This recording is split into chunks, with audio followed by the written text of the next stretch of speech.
कोटा शहर में एक 3 मंजिला इमारत ढहने से कोहराम सा मच गया है। शहर के इंद्र विहार इलाके में ओपेरा अस्पताल रोड स्थित 3 मंजिला डेली नॉनवेज स्पाइसी रेस्टोरेंट की इमारत जो है वो ढह गई है। रात तकरीबन 9 बजे का वक्त रहा। नीचे रेस्टोरेंट में कई लोग खाना खा रहे थे। इसी दौरान हादसा होने से मलबे में दबने से 2 लोगों की मौत की पुष्टि हुई है। वहीं 10 लोगों को रेस्क्यू कर इलाज के लिए अस्पताल में भर्ती करा दिया गया है। मलबे में दबने से 2 लोगों की मौत की खबर है, जबकि 10 लोग अस्पताल में भर्ती हैं जिनका इलाज चल रहा है। मृतकों में से एक की पहचान अनन्य 20 साल जो है उम्र बताई जा रही है। वो जेई की तैयारी कर रहा था। दूसरा छात्र जो है तकरीबन 14 से 15 साल का है, जिसकी शिनाख्त की कोशिश पुलिस कर रही है। मौके पर देर रात एक राहत और बचाव का काम जो है वो चल रहा है। मौके पर मौजूद प्रत्यक्षदर्शियों के मुताबिक रात 9 बजे धमाके के साथ इमारत ढह गई। इमारत से सटा एक और नॉनवेज रेस्टोरेंट है जिसे कुछ दिनों से गिराया जा रहा था। शनिवार को भी जेसीबी मशीन से इस बिल्डिंग के एक हिस्से को गिराया गया। आशंका है कि इससे हादसे वाली इमारत को नुकसान पहुंचा और वो गिर गई। देर रात तक टीम्स मलबे में दबे घायलों को निकालने की कोशिश कर रही थी। मौके पर मौजूद लोगों के मुताबिक शहर के इंद्र विहार इलाके में नॉनवेज रेस्टोरेंट का अवैध रूप से संचालन किया जा रहा था। रेस्टोरेंट संचालक ने नगर निगम से कोई एनओसी नहीं ली थी। अब जिला प्रशासन इस बारे में जांच कर दोषी रेस्टोरेंट संचालक के खिलाफ कार्रवाई करेगी।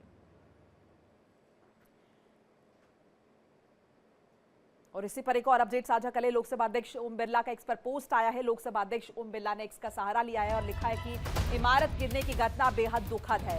मैं जिला प्रशासन के साथ लगातार संपर्क में हूं। सभी घायलों के शीघ्र स्वस्थ होने की कामना करता हूं। तो ये जो हादसा हुआ है इस पर प्रतिक्रिया दी है।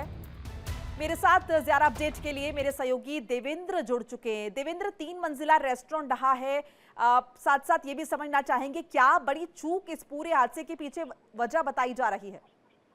देखिए, जो प्रत्यक्षदर्शी हैं उन्होंने जो रात को पुलिस को बयान दिया और खुद जो रेस्टोरेंट का जो संचालक है जहांगीर, जो मुरादाबादी रेस्टोरेंट के नाम से रेस्टोरेंट चलाता था, किराए पर ये रेस्टोरेंट था जिसमें निचली वाली मंजिल जो थी वो कमजोर थी और उसके ऊपर वाली जो 2 मंजिलें बनाई गई थी वो पिलर्स के माध्यम से बनाई गई थी और बगल में किसी बिल्डिंग में कंपन के चलते ड्रिलिंग का काम किया जा रहा था। इस कंपन के चलते शुरुआत में पत्थर गिरने से इसकी शुरुआत हुई और उसके बाद भरभराकर पूरी बिल्डिंग जो है वो महज कुछ ही मिनटों में नीचे आ गई, जमींदोज हो गई और उसमें चीख चिल्लाहट की जो आवाज है वो 1 घंटे तक लगातार गूंजती रही। लेकिन प्रशासन के राहत की बात यह है कि प्रशासन, एसडीआरएफ, एनडीआरएफ और नगर निगम की जो टीम थी वो मौके पर पहुंची है। भारी मशीनों को आने में दिक्कत हुई और तुरंत आसपास के जो अतिक्रमण है उनको भी हटा के वो निकाला गया। तकरीबन 4 बजे तक इस सुबह ये काम चला है। इसमें 8 जो घायल हैं इस वक्त, जो जिनकी हालत गंभीर है, उनको अलग अलग अस्पतालों में इलाज कराया जा रहा है। 2 में एक की पहचान हो चुकी है। एक दूसरे छात्र जिसकी आपने बताया वो एलन कोचिंग इंस्टीट्यूट में पढ़ता है, ऐसा इस वक्त की शुरुआती जानकारी सामने आई है, उसकी भी पहचान की जा रही है। मोटे तौर पर इस पूरे, क्योंकि ये तलवंडी वाला जो इलाका है यहाँ तकरीबन 1 लाख के आसपास के स्टूडेंट्स जो हैं वो खाना खाने के लिए आते हैं और आसपास के जगह रहते हैं, तो ऐसे में ये पूरी जगह जो है वो भीड़ भाड़ वाली जगह के तौर पर देखी जाती है। और इसमें जो खाना खाने के लिए जो विकल्प के तौर पर थड़ी और ठेले जो हैं वो सड़क के आसपास, जो चौड़ाई बहुत ज्यादा होने के बावजूद भी जो उनके अतिक्रमण की वजह से एक बड़ी समस्या अक्सर बनते रहे हैं। हाँ। नगर निगम के लिए, प्रशासन के लिए ये बहुत बड़ी चुनौती है कि अगर इस तरह के हादसे होते हैं तो एम्बुलेंस भी जो है मौके पर नहीं पहुंच पाती। तो बड़ा सवाल ये है कि ये हादसा और ज्यादा बड़ा हो सकता था। बहरहाल बहुत बहुत शुक्रिया आपका तमाम जानकारी साझा करने के लिए।